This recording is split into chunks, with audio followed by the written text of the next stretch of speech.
All right, the budget workshop is now open. Dr. Phillips, you got the floor.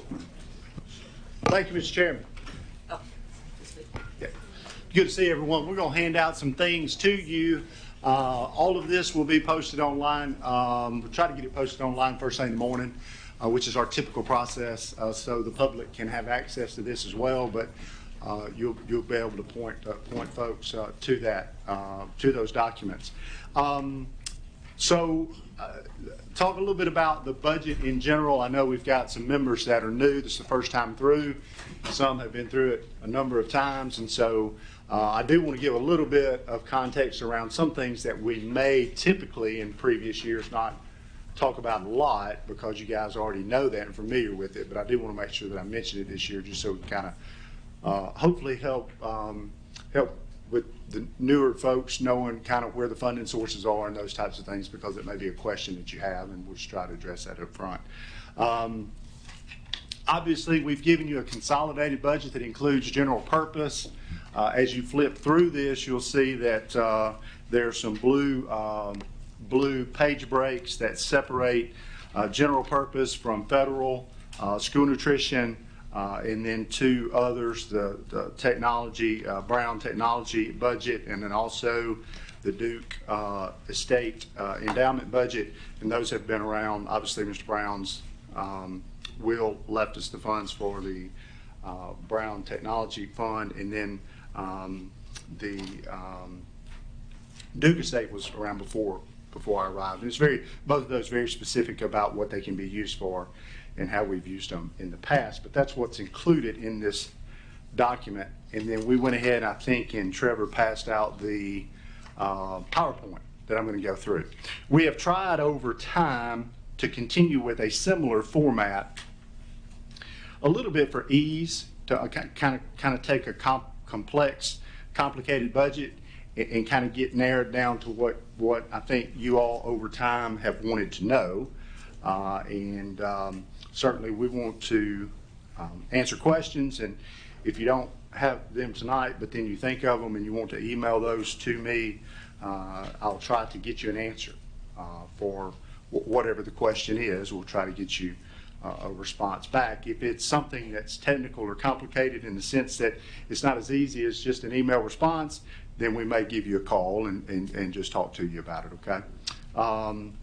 Funding sources. So you really have three funding sources. You have the state, you have our local funding, which is really made up of three things: property tax being the largest, sales tax, and wheel tax when you buy your car tag. And those are the three local sources of funding. And then, of course, you have some federal funding. Most of that flows through the things that you think of with title and IDEA flow through the federal budget, which is part of what's here, and not necessarily in general purpose, unless general purpose is picking up expenses to help cover services that we provide out in the school, and that is the case. A little bit of history and kind of also a little bit of the law. We will present the budget obviously here to you. We will ask you to approve the budget. We have typically been around the May time frame. Some years when I first arrived it was later, but we try to do that in May so we can get that to the county. The county, I think, has already set a budget meeting for the school board for June the 5th, if my information was correct. And then I don't know whether they will address the school budget in their June meeting or not. I would assume that they would, but certainly they could choose to either do that or not do that. From the perspective of what happens if they don't, let's talk about that a second. If it passes the school board and it goes to the county, and the county doesn't pass it, they have certainly the authority to do that.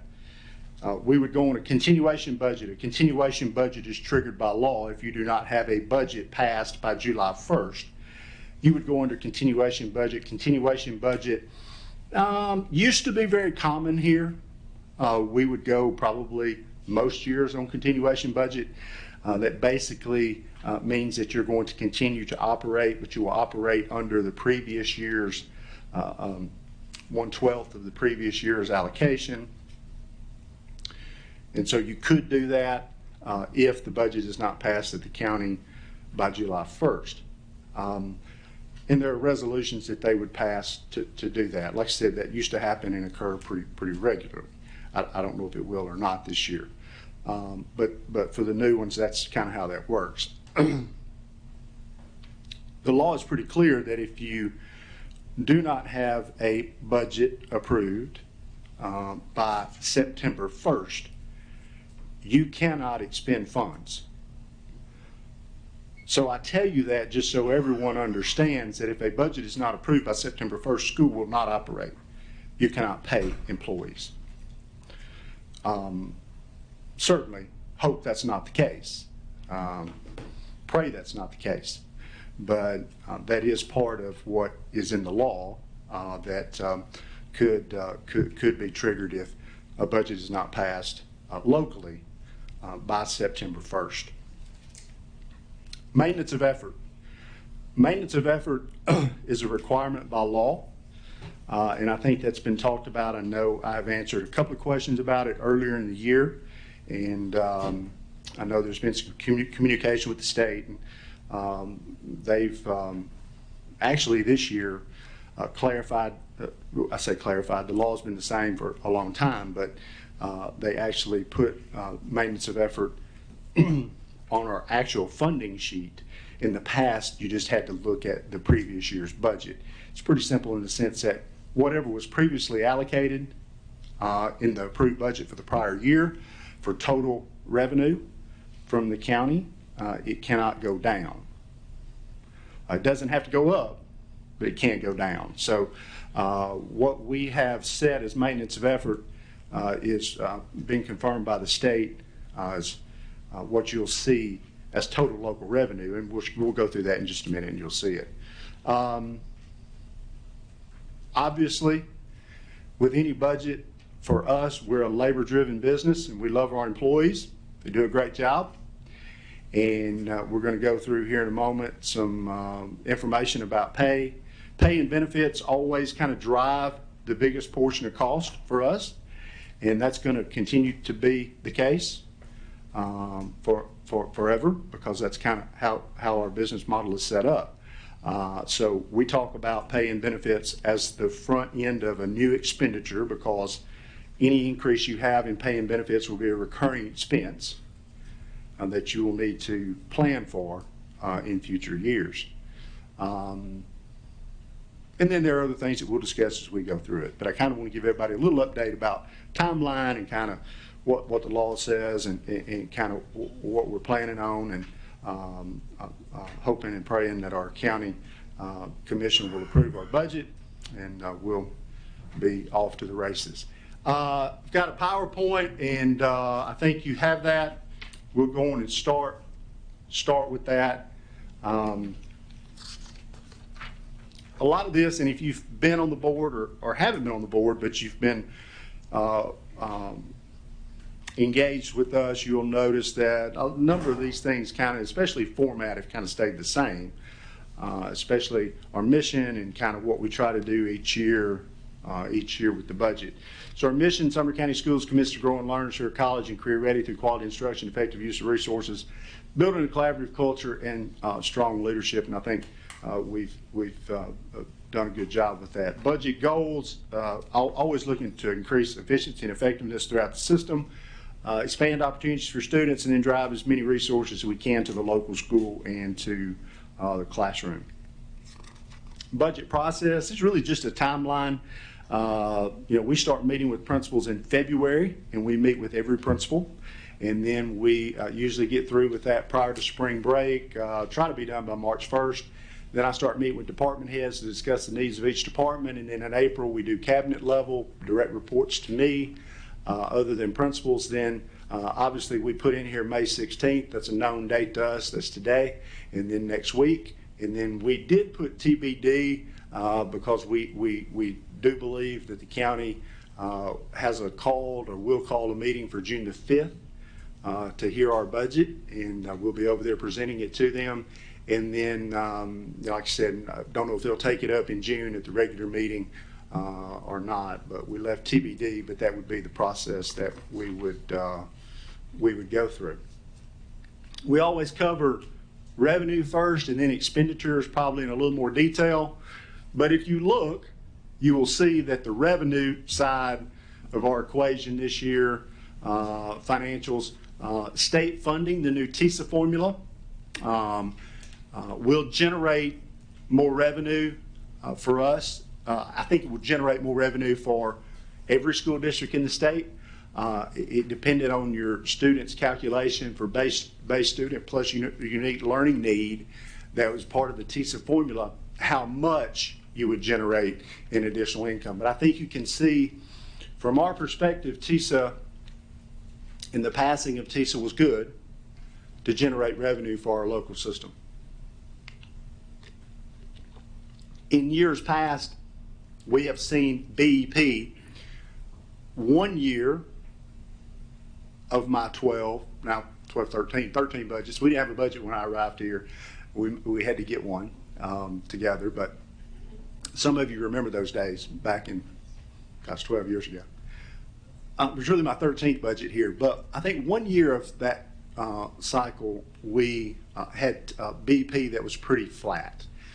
But all the other years, it has varied between $2 million addition to $9 or $10 million. We usually were around $4 or $5 million, usually on a year-over-year dollar increase.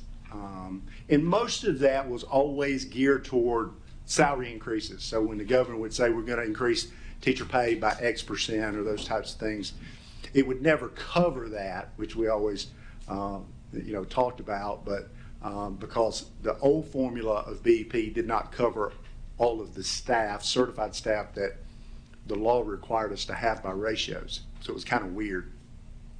But long story short, the state funding mechanism, TISA, will generate us, just in TISA funds, about a little over $31 million more in revenue this year.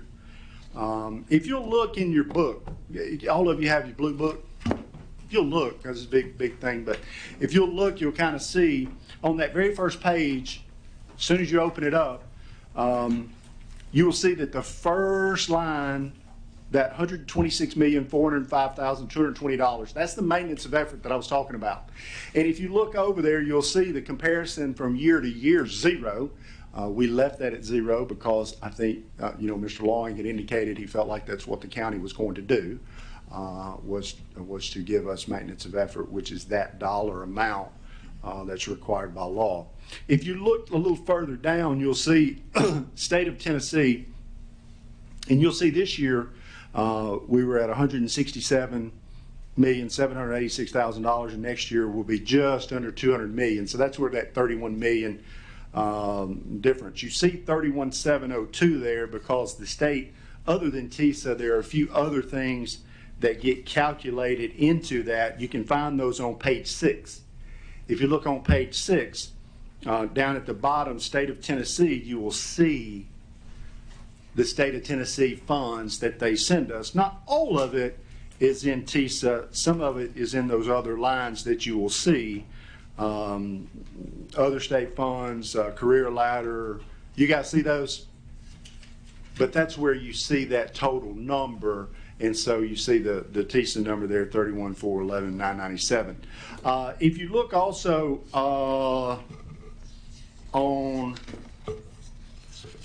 page, let me see, hold on just a second.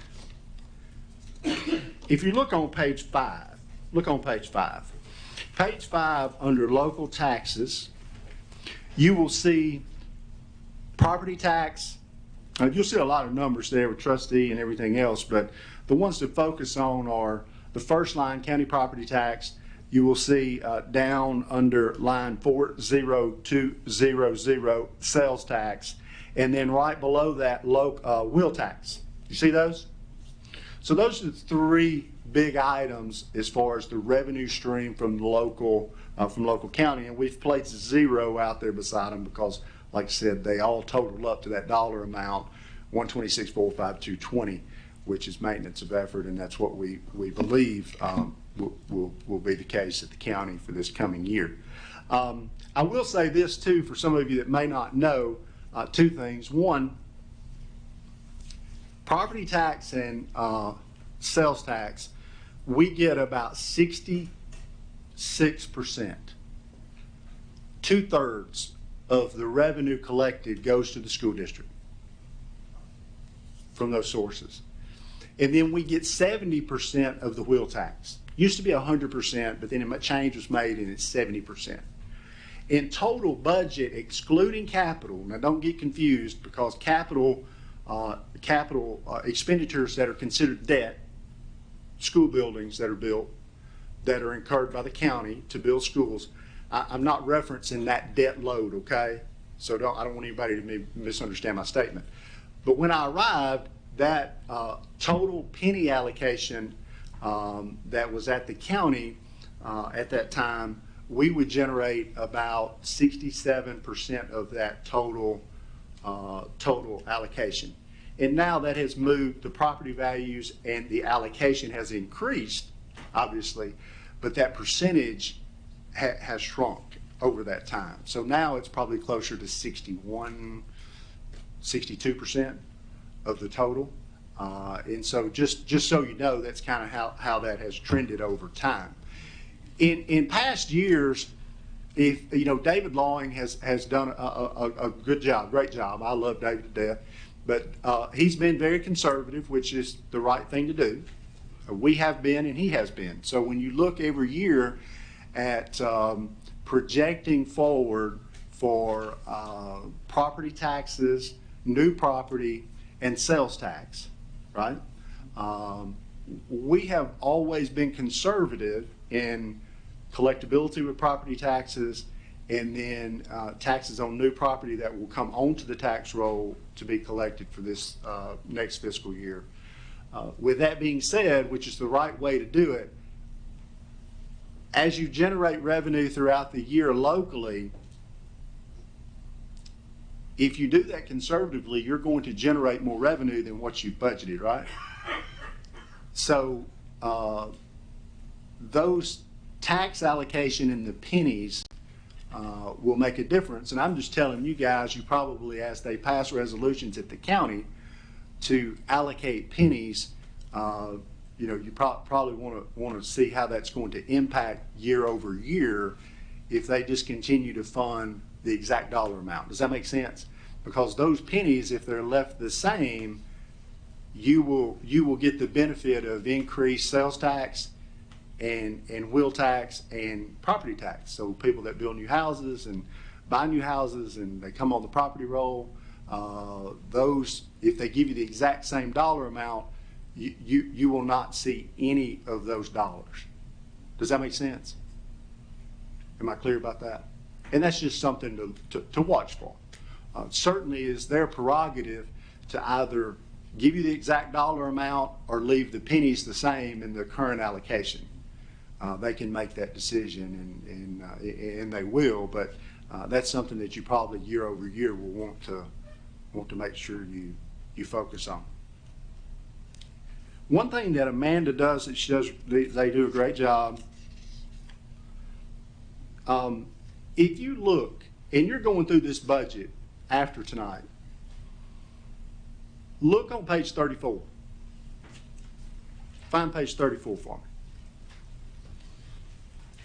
me. And look, we do something here that we try to make this, this is to help not only you and us, but also to help with anyone else that's looking at our budget. You see those budget notes?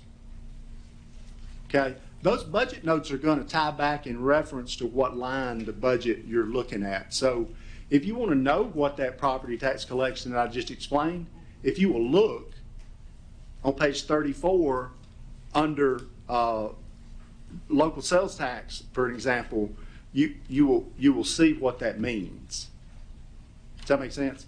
So it's just a way for, sometimes people look through the budget and then they have a question, and if you look on page 34 or any of the corresponding pages past that and find that budget line, it should help with some explanation. Not that it will give you the exact answer you're looking for, but it may help a little bit with that, okay? All right, back to the PowerPoint. State other revenue changes, state LEAPs and federal CEIS funding was a little bit of an increase. Community School Health Family Resource Center, they rolled some things that were previously state grants, where we would always have to pass amendments for state grants, okay? They have rolled a lot of that into TISA. So it kind of goes away, and they've included that in the TISA calculation for base student numbers. So you should see, I say should see, I mean they could start back and add them every year as a grant, but hopefully under TISA they will add, if they want to add dollars, the state would add dollars in the base allocation. Does that make sense? So you would say, okay, well, we're going to give something that would equate to $5 a student for every student in the state for a specific thing. It may not be necessarily grant funded. They would just say, okay, well, we're going to go on a base calculation from 6860 to 6865. And that's how you would get your money. So there's been some consolidation of some of those grants, Save Schools, Family Resource Center, some of those things into TISA. So you'll see a little bit of a shift this year, and then how they handle that moving forward might be a little different. So you see we got a little over 32.5 million, which I think as far as a year over year by a long stretch, that's the most that we've had in one single year. From any budget source or consolidated budget sources for increased revenue. Mr. Daniels? Yeah, just a couple questions real quick. So based on this budget summary and what you've presented, the revenue changes shown here all comes from state funding, not any additional local funding, correct? It's all state funding. My second question is, and one thing to note too, there's, people ask me sometimes, well, and you guys have probably heard me reference this. They say, well, why didn't you call the state and scream at them about certain things and this and that over time, and I always try to tell them, well, they are still funding the vast majority of the cost for our schools.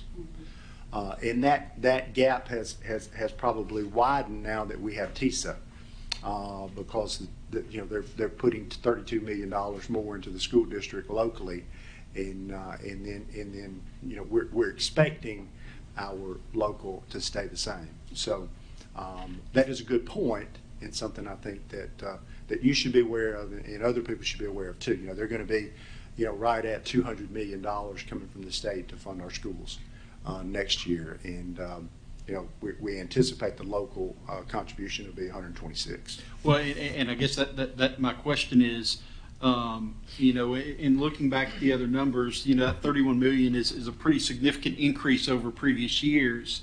When we look towards the next budget year, would we anticipate that this 31 million probably cycles back closer to what it previously is? I mean, obviously, as we add additional students and we add additional staff, I think we've got 2 new schools that we're looking to open over the next couple of years, so that will add to the funding provided by the state.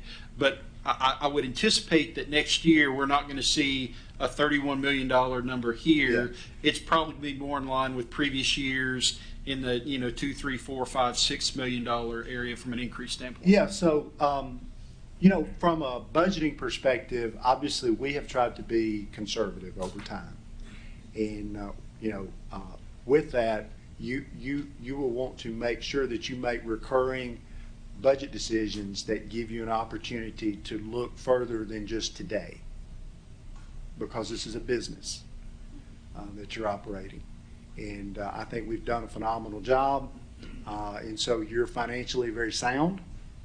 But that doesn't mean that you can make some bad decisions that are recurring expenditures.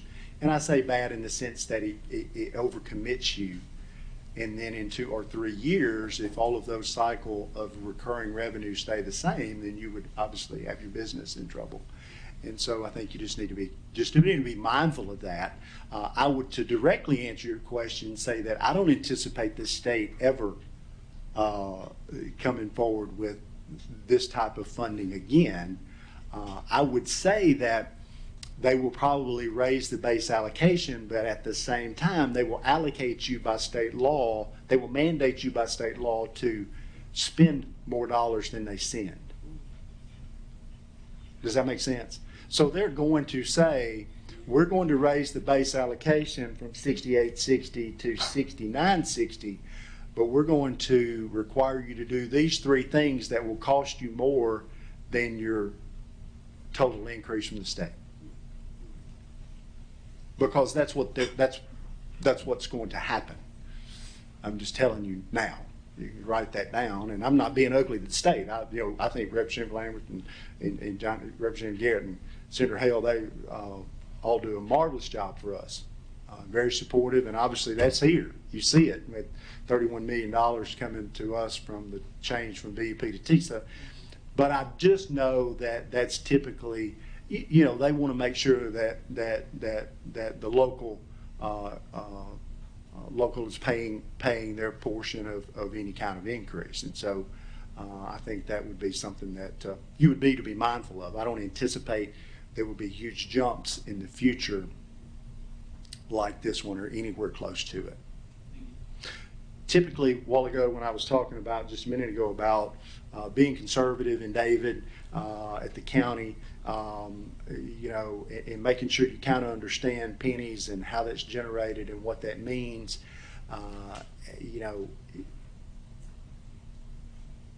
Every year in the past, when we would pass the resolution at the county and they would set the budget and the pennies of allocation and how the pennies were split up to generate each entity, sheriff, highway, us, generate revenue to cover our budget, because of the conservative nature of the conservative nature of how we've kind of always tried to be conservative about projecting sales tax increases and those types of things. You would always generate $4 to $5 million probably in a typical year more than what you actually from a total dollar amount requested. So you just want to kind of pay attention to that a little bit moving forward. All right, let's go to revenue, from revenue to expenditures. Obviously, we do deal with pay first and talk about pay and how we're going to do that and try to move forward with employee pay.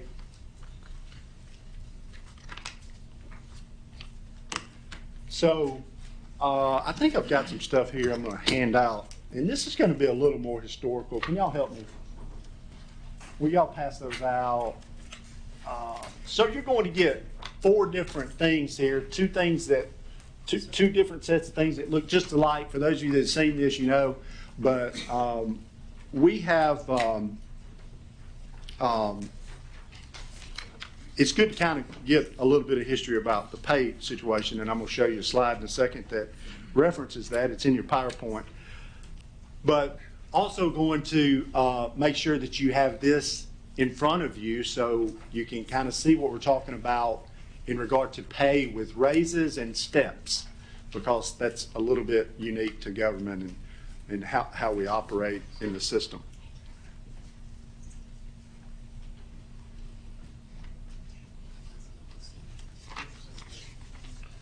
Yeah, it's 2 different years. 2 different years. Yeah, you're going to get 2 different years. Let me tell you what. Let me tell you what you're getting. You're getting 2 things of each. They're different years. So if you'll stay with me a second, I'm going to give you one example of how you can find how that pay change affects people, and it'll become clearer why I gave it to you. Okay, and you know, it just makes it a little bit easier to understand. But I have to give you a lot of pieces of paper to do that.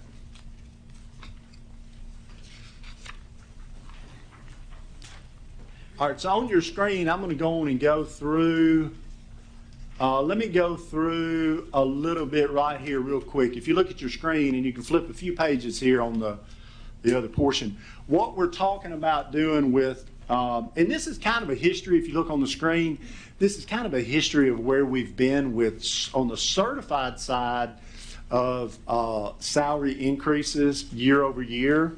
And so from 12-13 forward, everyone that's certified's been given a raise. Of course, obviously, the last several years where we have really made some big gains.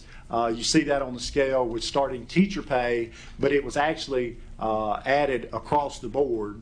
We did two separate $4,000 raises. So when you look at that just from a starting teacher's perspective, you know, we've gone from 36.1 to this coming year 45.6. And so we've really and much deserved, we've made a big jump and big gain over the last several years in regard to teacher pay. But part of that $11,795,000 really boils down to this slide. Certified raises, we're saying go ahead and add $1,500 to the scale, so everyone would receive $1,500 wherever they're at on the scale. And then all classified employees, we did $1 a year last year. I mean, $1 an hour last year, and we Amanda and I kind of knew that was something that we wanted to do. Kind of part last year, part this year, similar to what we're doing on the certified side. And so the $1 an hour raise plus the step for classified employees. So that would raise the starting wage. You know, we just went to 11 last year. So that would raise the starting wage of the lowest on the pay curve to $12 an hour from 11. Still too low. But certainly moving in the right direction. I will say this too, as a point about that. I'm not sure if we got it on here or not. If you look, and this is one of the reasons I handed out all these sheets. If you will look at your 2022, 2023 certified scale. Can y'all get that? And get right beside it the 23-24. So you'll have both of them like this, 22-23, 23-24. And what you'll notice, obviously, is that the 22-23 0-year Tier 1 BS was 44.1, and of course it goes to 45.6. Do y'all see that? Bottom left number.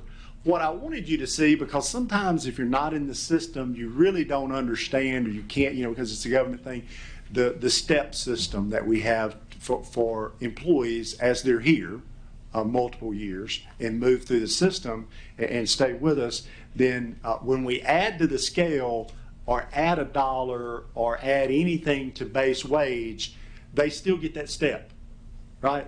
So let's just take one example. If you have a master's degree and 17 years experience. A master's degree and 17 years experience on this current year's schedule, if you look, master's at 17 is 59,470. If you go to 23-24, a master's and 17, it's a little bit different. Let's see, I think I'm looking at the right thing. Yeah, like 15 was 57,983, it's 59,483. So you can kind of see how every year the step's a little bit different.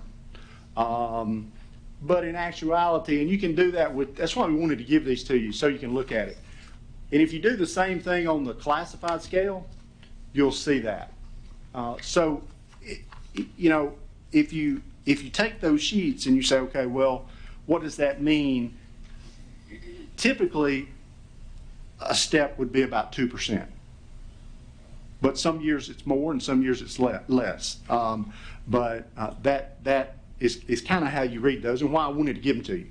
So you didn't go out and have to hunt for them. I think they're online. But that's the reason I gave you those 4 pieces of paper, so you could reference that as you look at kind of understanding what does that mean when we're talking about giving $1,500 on the scale, but then also the step, or $1 an hour plus the step.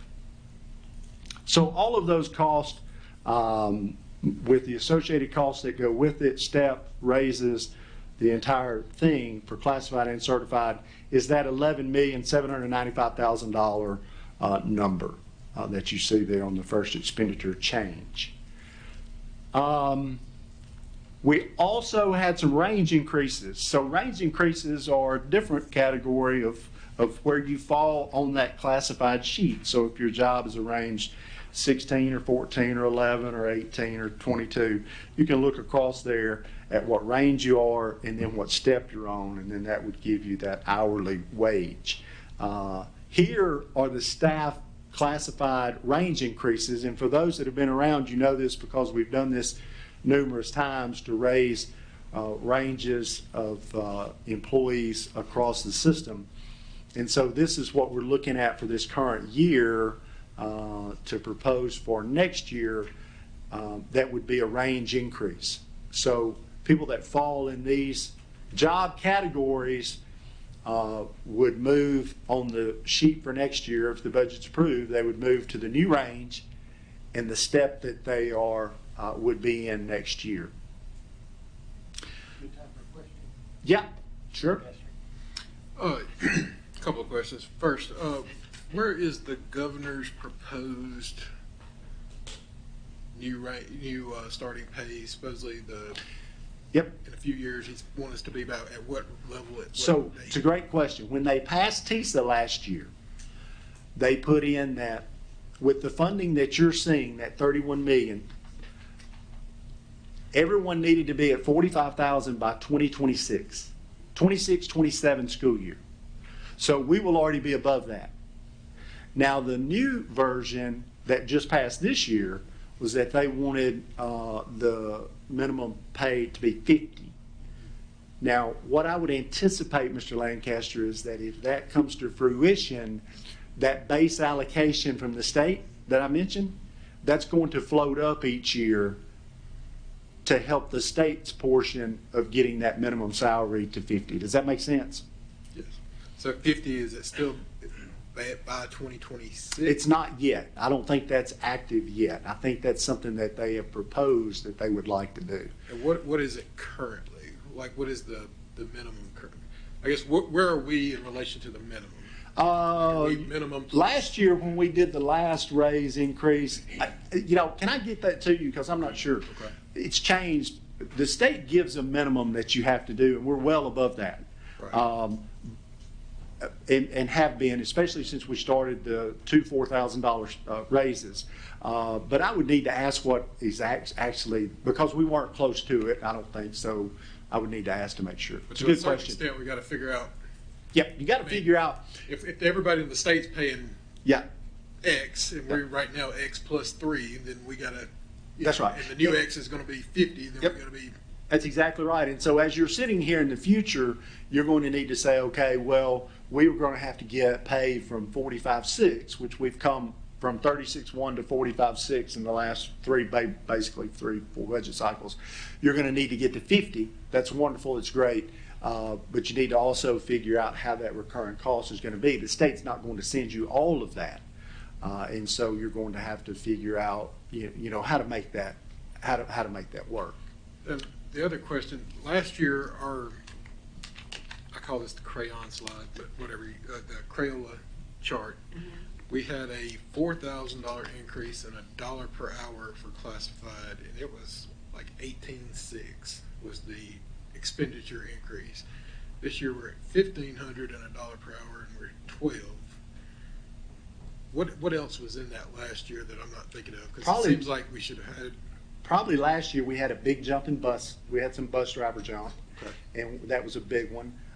We also last year, yeah, we went up a good bit last year in bus drivers for sure, and maybe a couple of other categories. I'd have to look back and see, Mr. Lancaster. It's been, Add positions because of what you yeah, oh yeah. But that Yeah, was we had, that yeah. was a separate line item. I mean, I think it was a separate line item, yeah, because I split that out because I knew the board would ask Yeah. about Because it. the positions that we're adding here are also on a separate line item. Or not.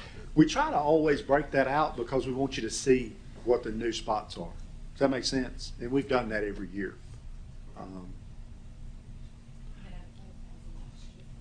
Yeah, 4,000 for certified last year instead of 1,500.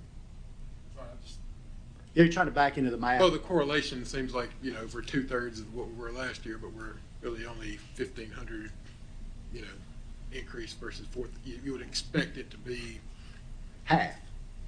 or less than half, yeah. Yeah. So that's why I was like, Yeah. and I know we had the bus driver increase, but I didn't know exactly how much that was. Yeah, and I think there were some others too, but I need to look back and see. But I'm happy to get that for you. It should have been in last year's budget presentation. All right, so if you'll go to staffing, let's see. Let me back up here and see if I missed something. This is just a slide of the salary increase, and it's in your budget presentation as a slide. I always think that it's good just to see kind of a historical perspective for the last 10 or 12 years or so, kind of where we've been and what we've done each year. Some obviously more than others. And then this slide is always interesting a little bit because it you know, kind of lays out the total picture. Projected mandatory amount to remain in fund balance. So this is part of what the state requires school districts to do. They do not require city or county governments to do this, but it's not a bad thing. They just require you to put a percentage of your operating expenditures minus capital into a mandatory fund balance. And so you will not, if you do not have that set aside in your budget, they will not approve your budget. It's a calculation that's done once you put all your budget numbers into the state system. If you do not have the mandatory amount set aside to remain in fund balance, then they will not approve your budget. So our number this year is $16,632,000. As your budget increases, that number will increase also. You know, I remember when it was 9, 10, that kind of thing. We had requested amount that was assigned in fund balance was $27 million. Undesignated fund balance 37, total budget revenue of $330 million, budget expenditures 338. It's a difference of about $7.8 million. If you look back over time in these budget slides that are all online year over year over year, some of you may remember that I think this is the lowest number of actually difference between budgeted revenue and expenditure that we've had since I've been here, which is a good thing.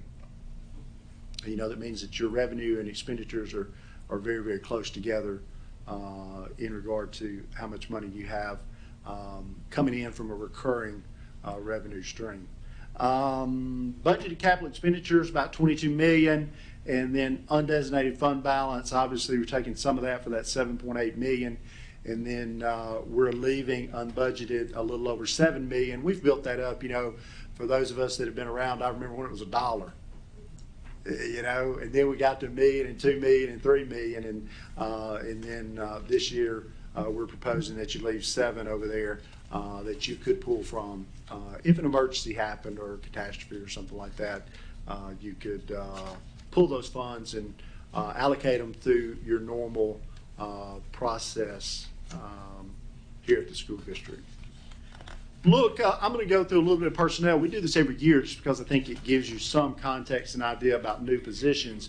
And we're always, you know, when we meet with principals or department heads, cabinet level, obviously, as I said, you know, we've got a labor-driven business model. We have wonderful employees. And so each year when we meet, we have requests for positions, whether that's out at the school or in maintenance or operations or wherever across the district, and we take all of those and then try to work down to what we think is appropriate.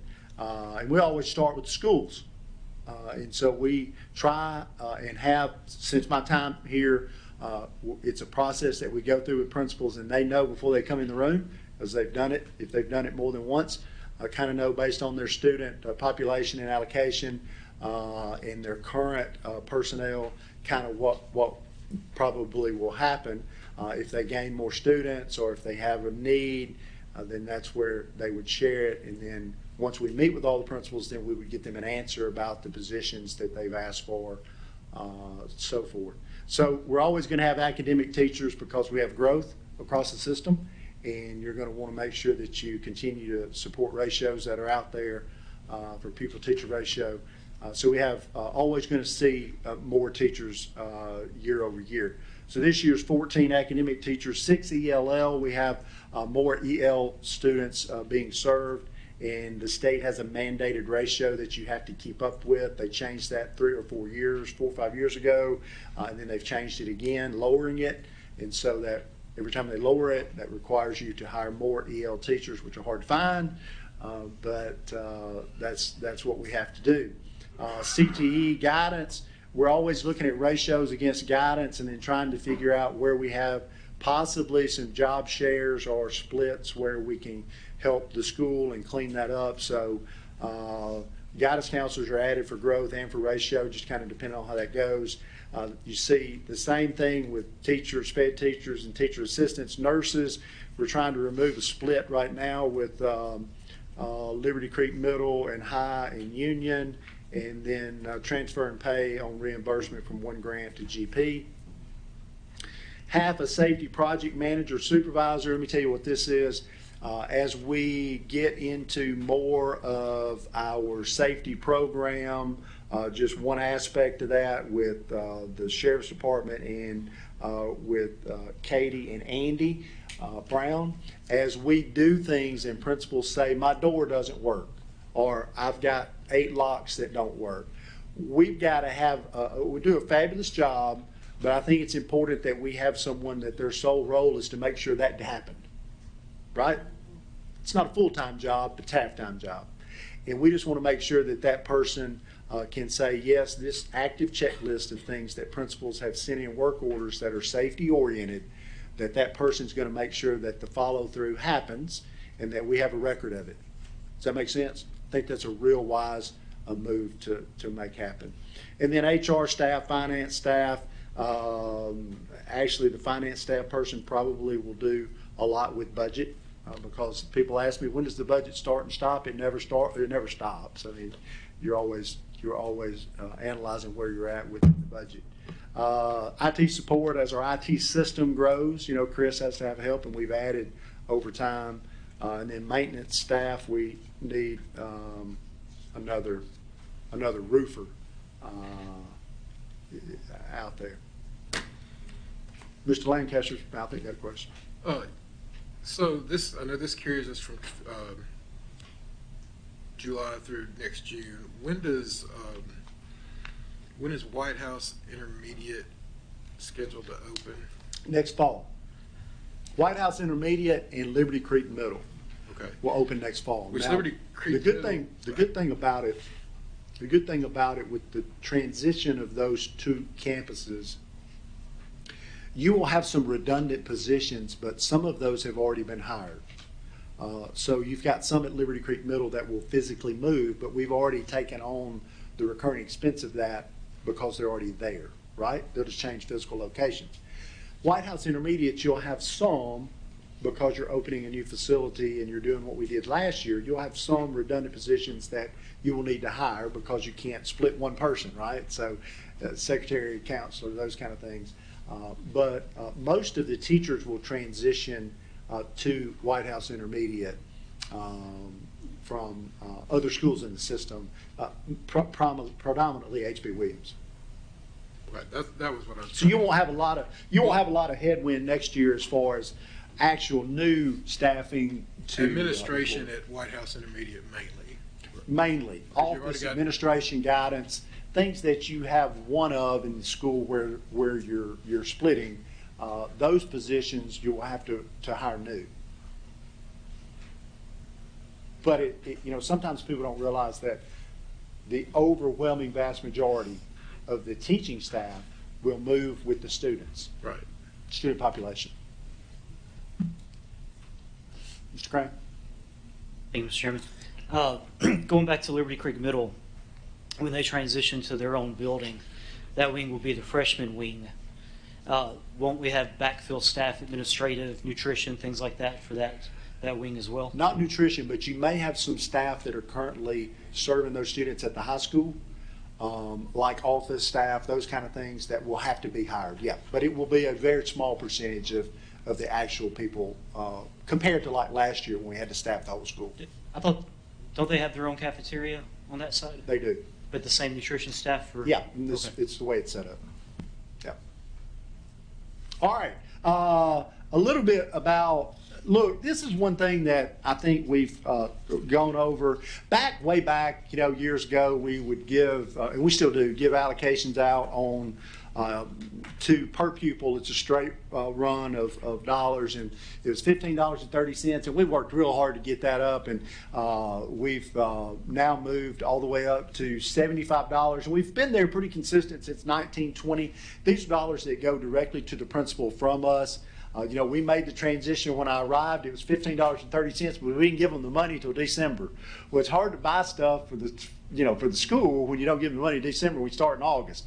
So several years after I arrived, we made the transition, and financially we could pay the principals those dollars, or give the principals those dollars, access to those dollars earlier in the year prior to school starting, after the budget was approved. And so that's been the way it's been for many, many, many years. And of course, we've moved that dollar amount up, and $75 I think is a good number. I believe if you ask our principals, of course, I always say we take more, but at the end of the day, we've been able to relieve the burden and stress on some principal and staff to be able to pay for some of those things that when I arrived they couldn't pay for. They had to fundraise. A couple of the things that I want to make sure you knew about, and then I'll take questions. We have kept the district device fund. For those that have not been around, we started years ago allocating dollars that Chris Brown works directly with the principal, and that's how we help with technology in the school building. It's actually end user devices, and that's going to continue. We don't have a slide on it, but that will continue, and principals I think are grateful for that. It helps them plan every year so they know what they need replaced in their inventory, and they have a known source of income from us to be revenue to be able to do that. And so I wanted to mention that. And I think there was one other thing that I had written down. Let me see. Hold on just Excuse me, is that in the blue book somewhere, that line you just mentioned?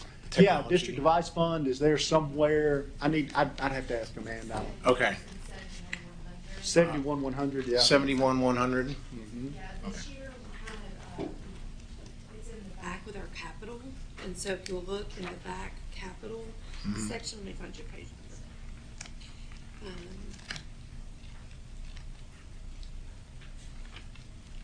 It's page 32, perhaps?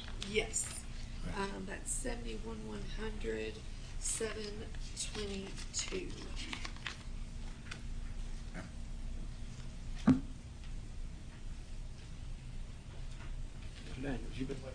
Yeah, I just, I know it's not in the slide, but I assume that the budget also includes the purchase of school supplies like we've done the past couple of years. That's what I was looking for in my notes. Thank you. You're welcome. Back to the pandemic, we started purchasing K through 8 school supplies. And I think that's been a big help for our parents. I think it's been great for our teachers. And we've gone through a couple of iterations of changing. We have to have Ticonderoga pencils, y'all know that, which are the most expensive, but they're the best. And we also have changed folders a couple of different times, I think, and now we're giving teachers a choice, I think, in their building about what they want. And so Jamie York's done a phenomenal job with that, and we've already gone through that process for next year with our principals. So even though those costs have gone up considerably in the last 3 years, we have planned in the budget to go ahead and purchase school supplies for the fall. So that is another recurring thing that I did not mention. Thank you. Kind of like technology that we have in this budget, but I didn't specifically call it out. So thank you for doing that. Mr. King, did you get your question answered? Yeah. Okay, all right. That line. Okay, all right. I was just making sure you saw it. Got it. I'm sorry. Well, I guess one other question, I'm sorry. Would that include the Apple device No. purchase? Okay. No, that line is specifically what we do year over year. The other line would be split in between two. One would be capital, right, Amanda? One would be capital. Actually, this year, that one, it does include. Okay. Usually, it just includes that 750, but the iPad did go in there, but just to verify that real quick. I think the expenditure, Amanda, part of that was with ESSER 3. A big portion of it was ESSER 3, and then the other portion was district, out of the budget that you're seeing for next year. Yeah, so, sorry, I should have worn glasses tonight. Yeah, so 750 is for the device fund. Say that one more time. 750,000 in the line that I told you about. 750,000 is for that recurring that we do year over year. But in that line this year, which is unusual, is 3,510,800 for the iPads. And that's separate in part from the ESSER funding, just Yeah, as general purpose. The ESSER total, Scott, do you remember what the ESSER total is? On 3, 5 million? It's about 5.8 million out of ESSER 3, 5.79, something like that. And then I believe the next, 3.5 in GP. So that's just two different sources of funding for that one. Yeah. And then there's another just 65,000 just for instructional supplies that are instructional equipment used throughout the district. Right, okay. So just a thought on that. So, the ESSER funds are temporary, and so, we're talking about looking ahead, right? You're talking about purchasing things ahead of time, and so I don't know what the shelf life is on those iPads. I'm 3 or 4 years. I say 3 years because the warranty's 3 years. Okay, all right. So we're gonna have to come up with eight, almost 9 million or Yeah, I think you're right, and I think Okay. back when we had that presentation, I mentioned that. yeah. And I okay. said, you guys need to be thinking about, it's great. I mean, I know I know we're gonna have to buy technology every couple of years. I mean, I get it. It's an expense. We're gonna It's have kind to, of recurring. Yeah, but so this would be, we're looking, the ESSER funds are gonna run out. I just want to. That's right. Yeah. Right, make that point. Okay. Exactly, and that's the way that I mentioned it to you guys, I think, when that presentation came through, that, it's wonderful. I think many school districts have moved in that direction. I think it will be something that will enhance learning for students. It's geared to how our students function now. But I think you are correct in the sense that you need to make sure that as you're sitting here, that will be a need that will be coming towards you in 3 years if you replace all of those at one time. So you need to be mindful of that. Well, mine kind of piggybacks off his on the one thing. So the 3.5 million, that's on it's 21,000, I think we said, devices purchased. I don't know, Scott? Yeah, so 21,200. So the ESSER funds will pay for all of the 912 devices for high school, plus the certified employees. So that's about you're running high school and teachers. So that'll be the first wave, and then we'll catch middle school students in the part that's in GP Capital. Okay. But we're still, I mean, if I'm looking at it per device, we're saying after 3 years, I think we said in the presentation, we anticipate we should be able to trade them in or whatever and get about around $100 because they're $430 now. So we're looking at, it's $166 a device with 3-year life, and we'd have roughly $100 residual on it.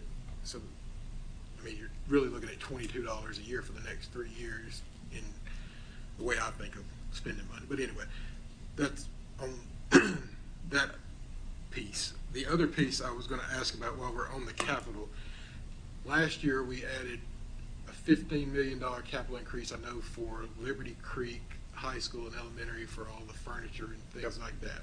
Yep. That amount did not drop. It did not reduce. Yep, Because I left it in I know there. we got Liberty Creek, Liberty Creek Middle and White Yeah, House you got- Intermediate. Yep, you've got Liberty Creek Middle and White House. I did not reduce it. You have those two that will be coming online. Right. So there'll be some costs associated with that, furniture and some other things that you're going to need to purchase that will come out of that capital line. There's some other things that we had planned to do that are typical for us that we would normally do that are in that line.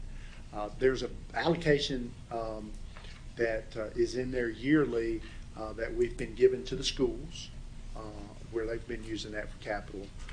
But that 15 that you're seeing that's there, it's still there, and the school district could use that for anything that you chose to use it for in the future. And that's kind of where I'm going.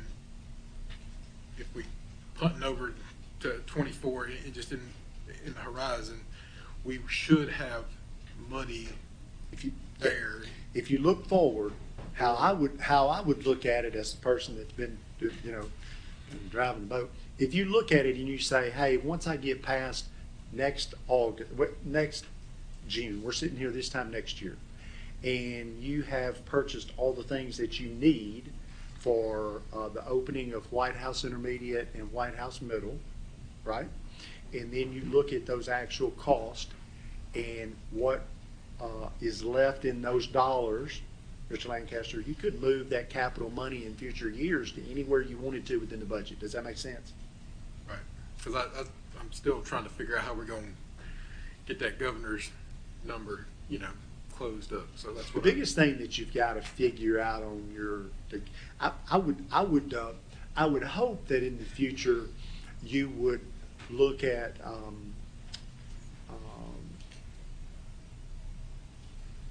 you cannot pay for a recurring expense with one-time funds long.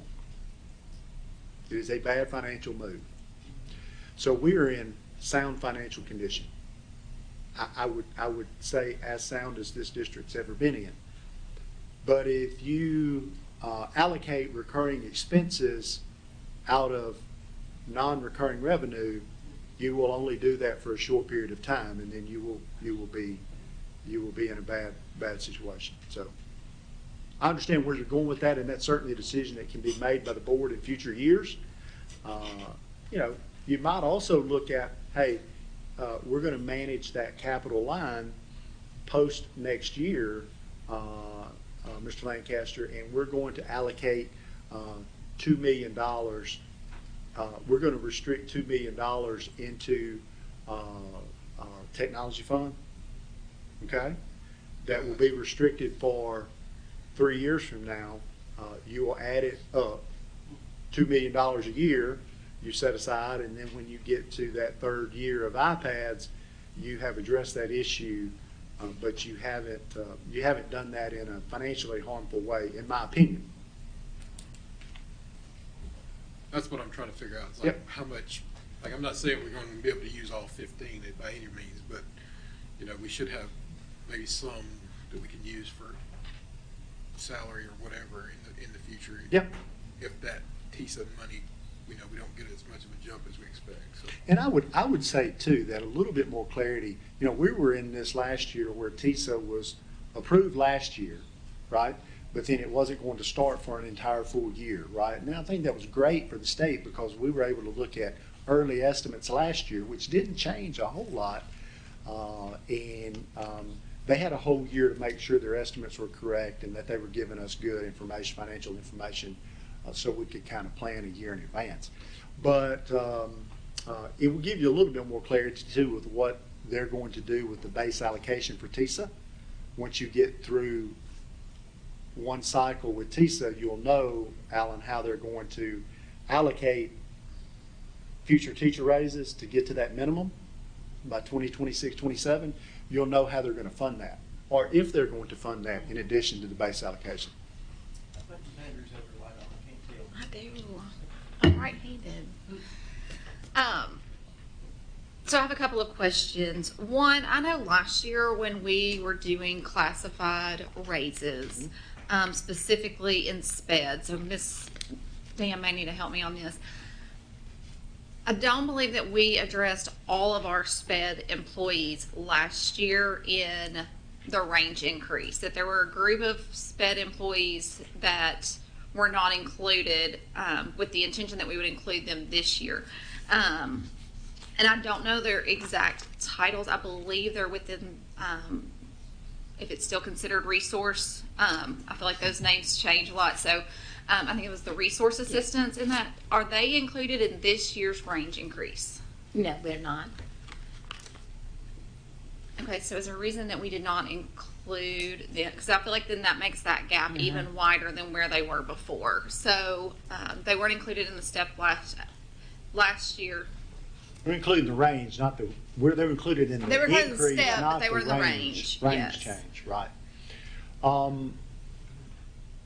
You know, when we looked at these positions, if you look at that sheet, a lot of that had to do with open positions and hard to fill. And so when we look across the board, if you take all of those, we can tell you how many open positions and for how long we've had those. And so we know against the market, Ms. Andrews, that we're just really struggling, kind of like we did last year with bus drivers. We made a huge jump. Not that the resource assistants don't deserve that, but we're just trying to address the most pressing need with the range change, and then have the salary change occur for everyone.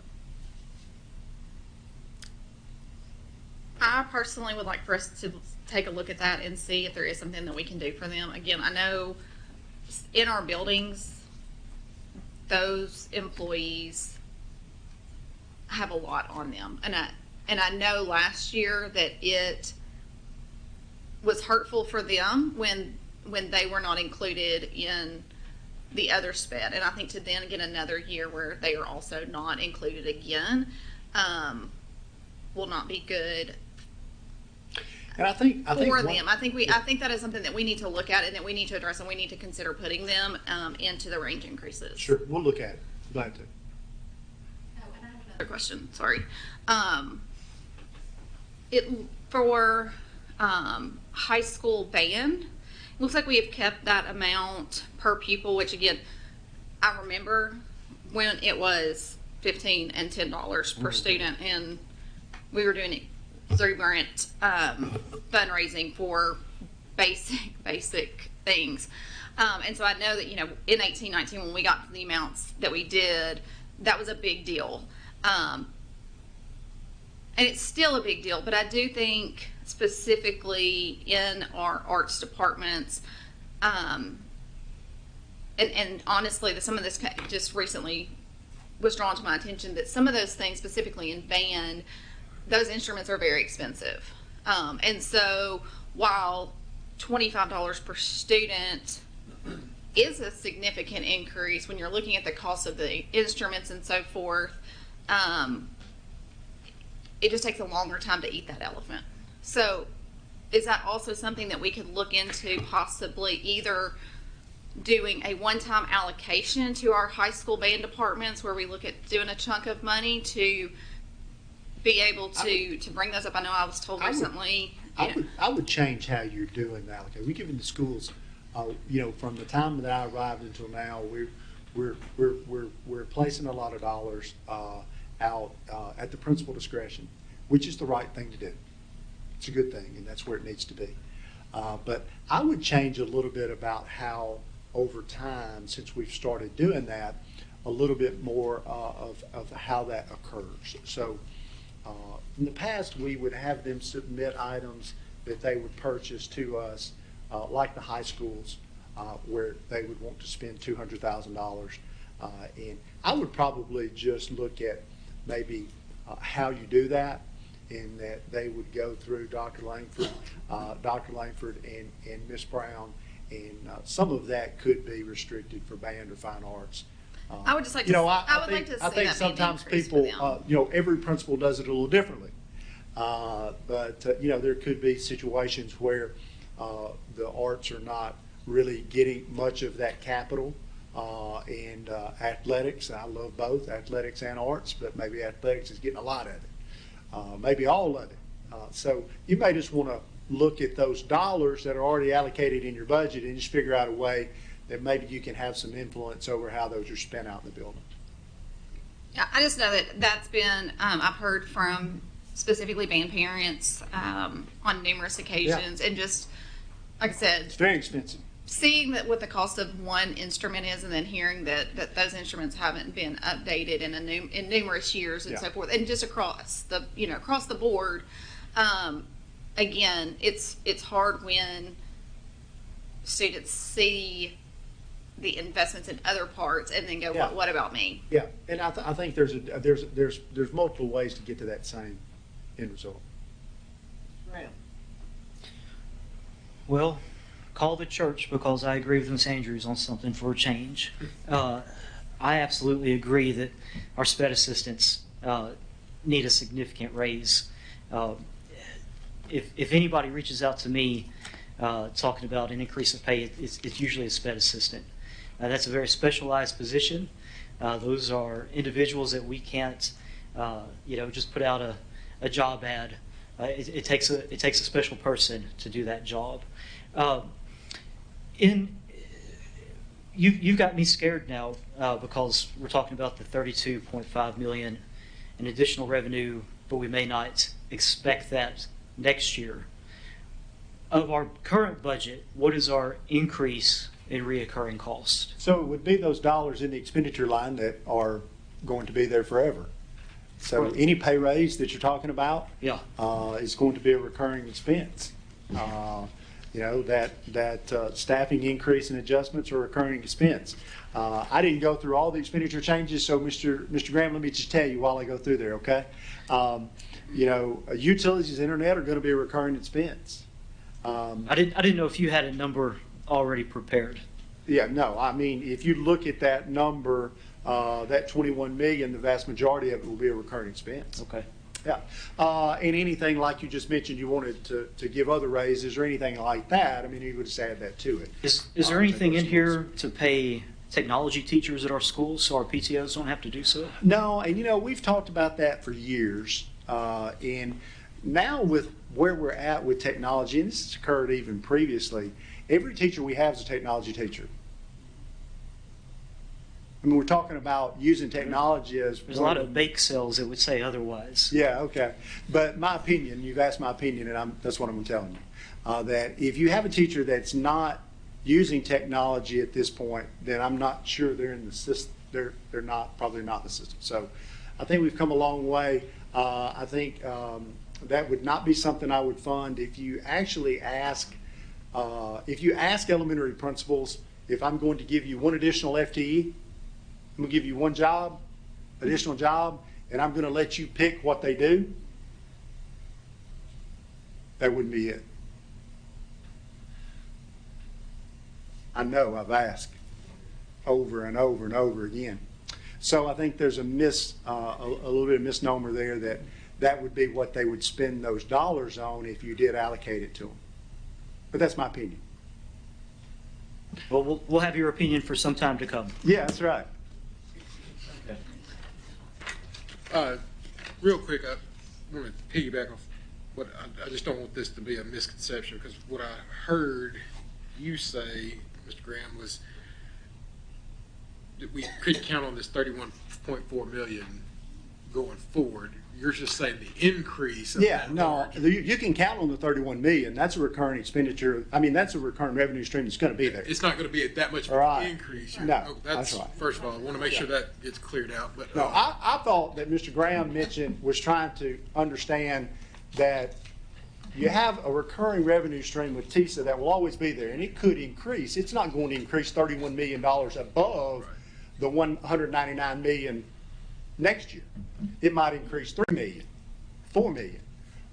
So that's what I thought he was referencing. That is a recurring revenue stream that will always be there. that was not. I just want to make sure Yeah. that was not. Thank you. Yeah, if I wasn't clear about that, thank you. It got a little bit, country grammar there was a little off. I just make sure that's right. But going back to Ms. Andrews' question, we do not have and this was banned, we don't have a fine arts director from a county standpoint. Have we ever looked at that? We've talked For a about it. district our size? We have talked about it numerous times in the past.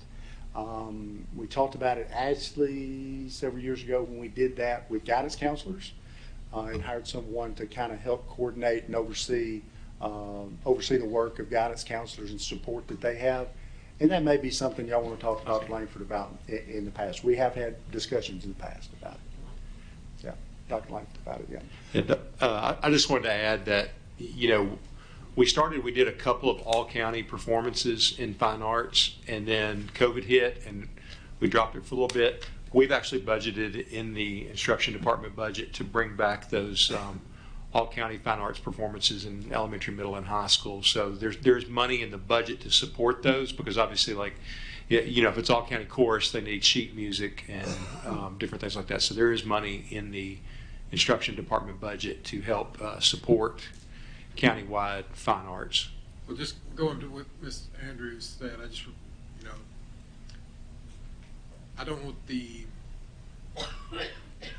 narrative being sent out that, hey, we're, you know, the art department is low on the totem pole in any sense of the word, because, you know, Yeah. I might not look like I love, you know, musicals and everything else, but I like all of our art stuff as well. I might go to every football game I can, but I like the arts as well. But I wanted, you know, and I've had a couple of people ask that question with a district as large as ours. They seem to think that we're one of the only ones. What we've tried to do is catch it in our department in the grade bands, elementary, middle, and high school, to support from our office. And really what it is we've got some great, as you know, we've got some great fine arts teachers, and we already have these.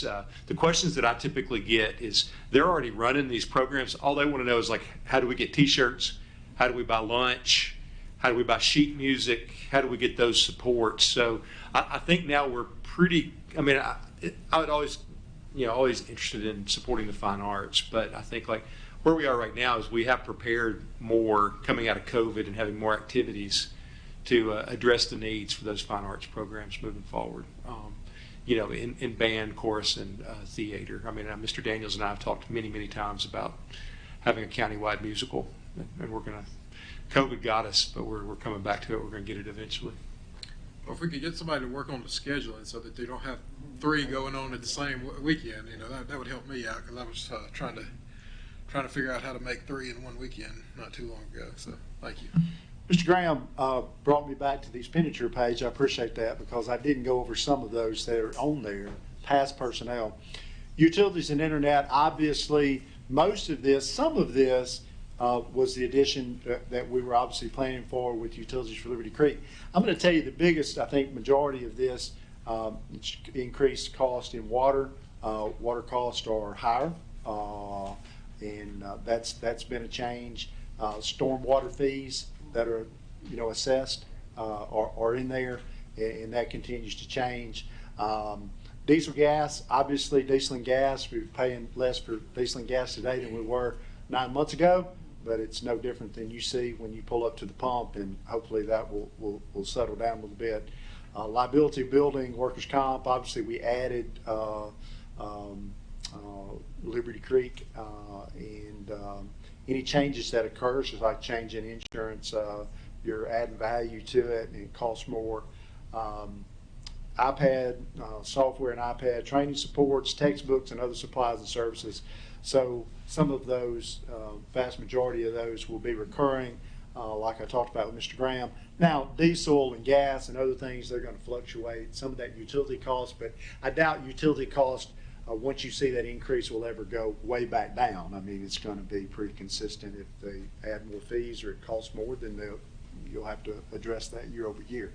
And we have had, you know, obviously seen increases every year, some more than others. On the textbooks and other instructional supplies, I mean, that's a $940,000 increase from last year, correct? And we did math adoption, we paid for our math books last year, so are we, I'm not.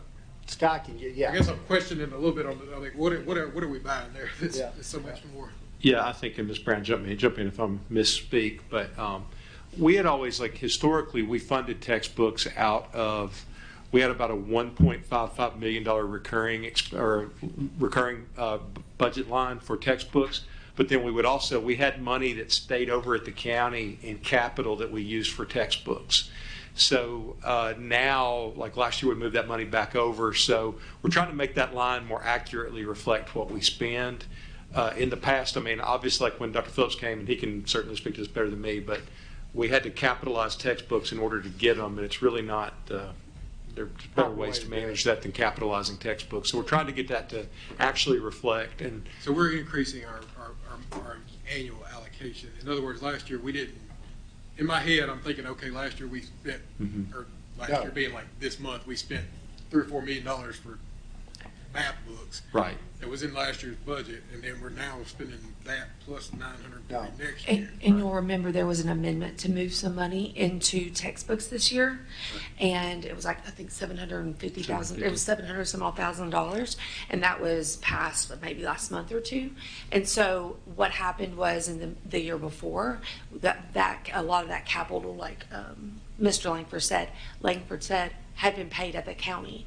And so after our budget passed, we found out that that money kind of had been rolled in, was no longer separate.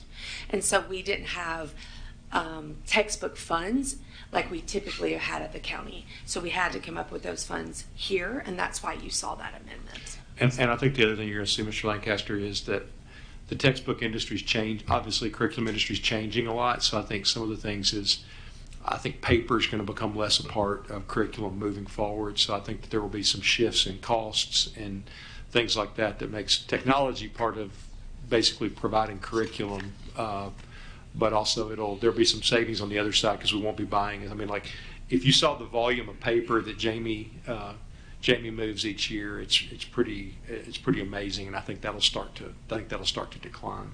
So when is our next, is it science is our next adoption? Yeah. Yes, sir. 2 years. 2 years, okay. Also, in addition to just textbooks, so, I'm trying to put in stuff into buckets that make sense. And so in addition to that, that's also instructional supplies. And so just like you saw the $75 per student and some other additional supplies, as our student counts increase, those dollar amounts increase also. And there's some different, there's a service in there that may need to be required for special ed. So, but it's instructional. All right. Yeah, I just had a question about the capital outlay. Just wanted, it's on page 32, and I'm just curious, 706, 707 on those, building construction, building improvements, we've got allocated 5.5 million. That is not, I just want to, does that include new school build, like construction costs? Or is that No. like just construction costs, like repairs, renovations at current schools? So Yeah, so what line are you on? I'm sorry. 76100-706.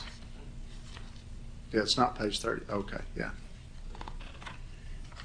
Just says building construction.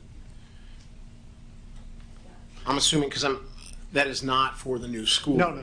Okay. Yeah. All right. All of those all of the things that we would do in capital outlay would be projects that we're going to do on a school campus that you guys vote and approve Yeah. to do that expenditure. But it's not the actual expenditure of funds for the new school.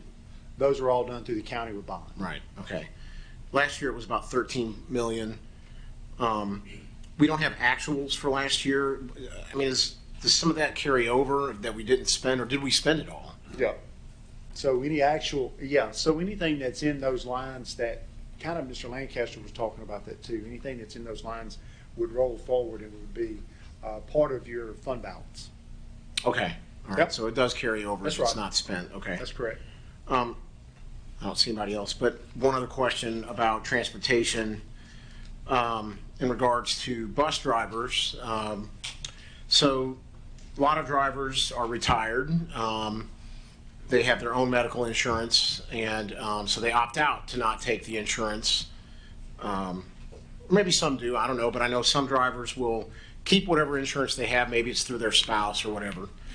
And so they're not participating in that benefit. Are they getting some kind of cost adjust? Are they getting compensation to kind of offset that? Because I do not believe, and I think we crossed this bridge years ago, I do not believe that is legal by federal law. really, okay, I don't believe you can compensate someone to not take your insurance. okay.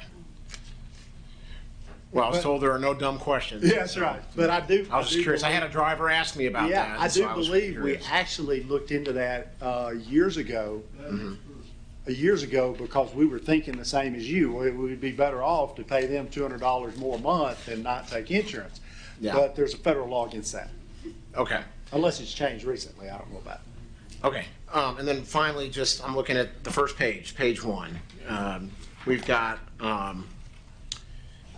2023-2024 total funds budget, operating budget, $338,493,591.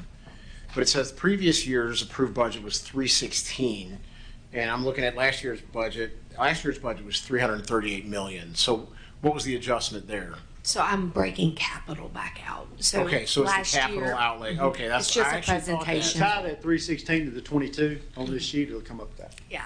Okay. So last year, that capital was included, and Included this in year that I broke the 316. operating costs and that capital sector. So if you add those two, it'll get you to that 338. Okay, thanks. Since he went to page 1, I've seen this twice now. What is ISM grant? That's the grant for the funds that were sent by the governor for CTE. We broke it out That's so you why can that's see all it. brand new. Because it's gonna show up as a revenue and then an expenditure that's the exact same amount. Okay.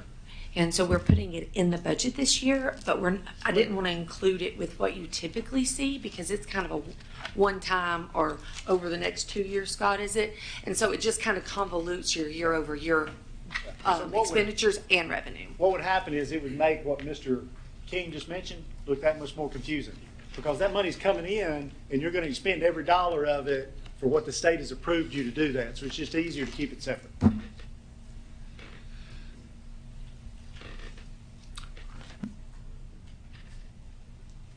All right.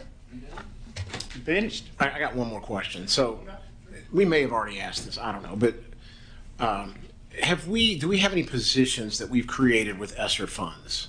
Because we know those are going to be going away. Yeah, we did. So- We did create. We're very, very careful and have been my whole time here. When we have federal funds or grants that are approved, we're very careful to not add positions. We do. We spend the dollars, but we don't add positions that we're going to have to wind up funding. But I think when we counted the last time, we had 5 total. So it's not this huge funding issue, funding cliff. We've managed that where it's not going to be, should not be an issue. But we did go by hand and count those to make sure. It's a good question. I think I had that from Mr. Lancaster earlier in the year. Right, Mr. Lancaster? Probably. Yeah. So you're saying it's not an issue in that those 5 positions we could absorb and Yeah, pay, we were or- probably going to add those into GP in future years. Okay. So we really just paid for them for a year or two early, and then they'll roll to GP. But it's not a significant impact to the budget. Okay.